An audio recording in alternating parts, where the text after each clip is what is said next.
So suppose we start with our product or our end result and we try to go backwards to the factors that we had to begin with.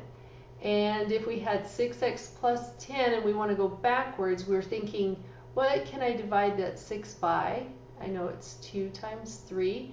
And 10 is also has factors of 2 times 5. And I can see that they each have a 2.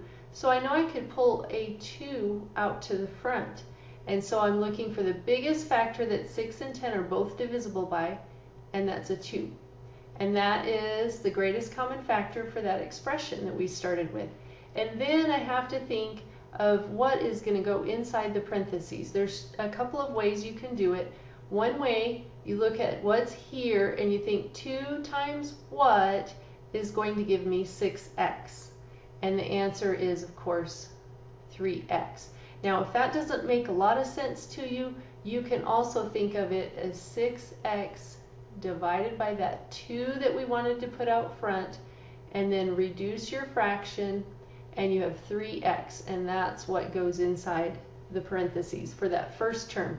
Because in the end, what we want to end up with is 2 distributed here should give us this 6x out front. Okay, one more time. Now this one's for the second term inside the parentheses. We want to know what are we going to put there. And so we're thinking 2 times what, because we want it to multiply out in the end. 2 times what gives me 10. And I know 2 times 5 gives me 10, so I have to put the 5 here. The other way you can look at it is to take 10 divided by that 2 that you have out front, and get 5, and that's what goes inside the parentheses. So 2 ways of looking at that, but we can always check it, remember, by multiplying out. So 6x plus 10 equals 2 times the quantity, 3x plus 5.